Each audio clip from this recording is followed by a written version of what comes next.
নমস্কার বন্ধুরা।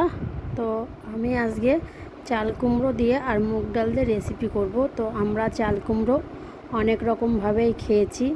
তো আজকে আমি চাল কুমড়ো দিয়ে মুগ ডাল ভাজা করব। তো প্রথমে আমি চাল কুমড়োটাকে কেটে আমি খোসাটা ছাড়িয়ে নিচ্ছি। আর আমি একটা ছোট চাল কুমড়ো নিয়েছি, আর তোমরা যদি বড় চাল কুমড়ো নাও তো হাফ নিতে পারো, কেননা আমি ছোট নিয়েছি বলে আমি গোটা চাল কুমড়োটাই নিয়েছি। তো আমি ভালো করে খোসা ছাড়িয়ে জলে চাল কুমড়োটাকে ধুয়ে তো এখন আমি এই যে কুচিয়ে নিচ্ছি চাল কুমড়োটা। তো এই যে আমার চাল কুমড়ো কোচানো হয়ে গেছে, চাল কুমড়ো কুচিয়ে আমি রেখে দিয়েছি। এখন আমি গ্যাসটা ধরিয়ে কড়াইটা বসিয়ে দিয়েছি। তো আমি এখন এই যে কড়াই গরম হয়ে গেছে, আর এই যে গোটা জিরেটা আমি ভাজা করে নিচ্ছি। তো আমি গোটা জিরেটা গুঁড়ো করে আমি চাল কুমড়োর ভেতর দেবো লাস্টে নামানোর আগে।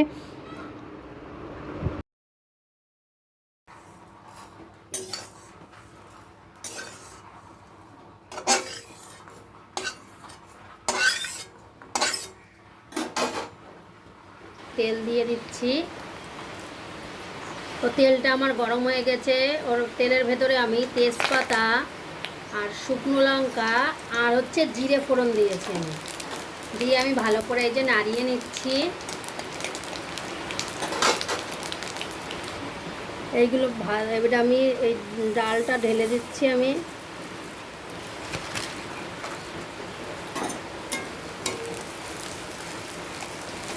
তো আমি এখানে 100 গ্রাম ডাল নিয়েছি, কেউ চাইলে এখানে বেশি নিতে পারে। আমি এই যে ভালো করে নাড়িয়ে এই যে ডালটা আমি ভাজা করে নিচ্ছি।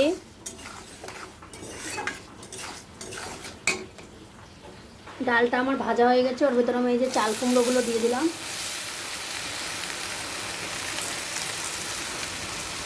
আমি এখন এই যে হলুদ গুঁড়ো দিয়ে দিচ্ছি,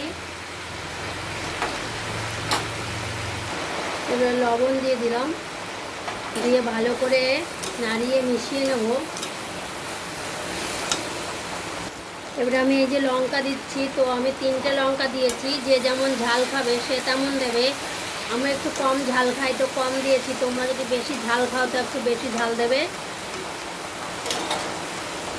আমার ভাজা হয়ে গেছে। এই যে আমি নামানোর আগে একটু জিরের গুঁড়ো ছড়িয়ে দেবো, যে ভাজা করে যে জিরেটা রেখেছিলাম আমি, সেই জিরের গুঁড়োটা এই যে আমি ছড়িয়ে দিচ্ছি।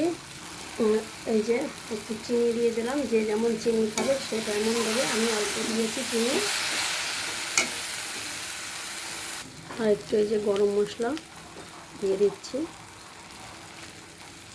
যে আমার রান্নাটা হয়ে গেছে। আর আজকের রান্নাটা কেমন লাগলো সবাই কমেন্টে জানাবে।